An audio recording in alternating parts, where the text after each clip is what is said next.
যুদ্ধ বিমান চালানো একদিকে গর্বের, অন্যদিকে এটি ভয়ঙ্কর ঝুঁকির কাজ। মুহূর্তের ভুল বা যান্ত্রিক ত্রুটিতে ঘটে যেতে পারে মারাত্মক দুর্ঘটনা। এমন পরিস্থিতিতে পাইলটের শেষ ভরসা হয়ে ওঠে ইজেকশন সিট। ইজেকশন হলো বিমান বিধ্বস্ত হওয়ার মতো পরিস্থিতিতে পাইলটকে নিরাপদে বিমান থেকে বের করে আনার একটি ব্যবস্থা। এই পদ্ধতিতে একটি শক্তিশালী রকেট ইঞ্জিন ব্যবহার করে পাইলটকে সিট সহ বিমান থেকে বাইরে ছুড়ে দেওয়া হয়।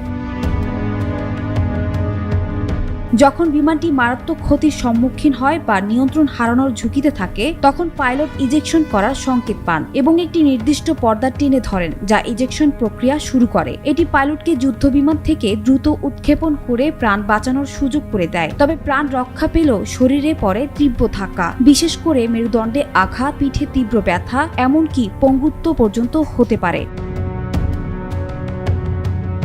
হার্ভার্ড ইউনিভার্সিটিতে প্রশিক্ষিত মেরুদণ্ড বিশেষজ্ঞ ডাক্তার এ.কে. ঘোরির ভাষায়, ইজেকশন মানেই যুদ্ধের এক নতুন অধ্যায়, যেখানে জীবন ফিরে পেলেও শুরু হয় দীর্ঘ পুনর্বাসনের লড়াই।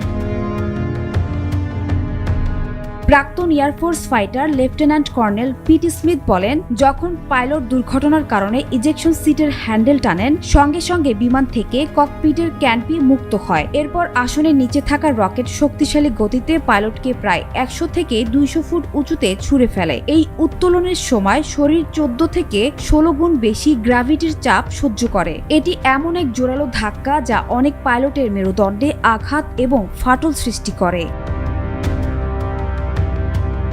রকেট চালু হওয়ার পর সিটের সেন্সর নির্ধারণ করে প্যারাশুট কখন খোলা হবে। উচ্চতা বেশি হলে অপেক্ষা করে প্যারাশুট খোলে, আর নিচু উচ্চতায় তৎক্ষণাৎ খোলা হয়। প্যারাশুট খোলার পর পাইলট মাটিতে নামার প্রস্তুতি নেয়, তবে এই পুরো প্রক্রিয়াটি মাত্র কয়েক সেকেন্ডের মধ্যেই ঘটে।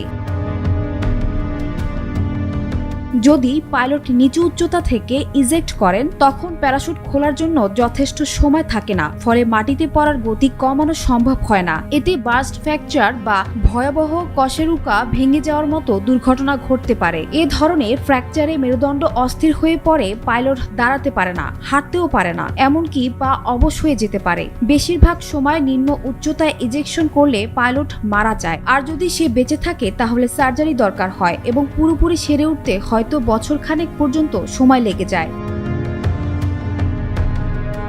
বিভিন্ন গবেষণায় দেখা গেছে, ইজেক্ট করা পাইলটদের মধ্যে 60% মেরুদণ্ডে আঘাতপ্রাপ্ত। অনেকেই ঠিকভাবে দাঁড়াতে পারে না, কেউ কেউ আর কখনো উঠতে পারে না, তবে বেশিরভাগ পাইলট মানসিকভাবে ভেঙে পড়েন।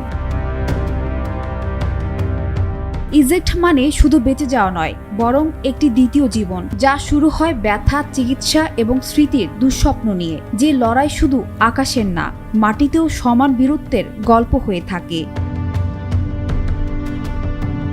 সানজানা তাবাসসুম, বৈশাখী সংবাদ।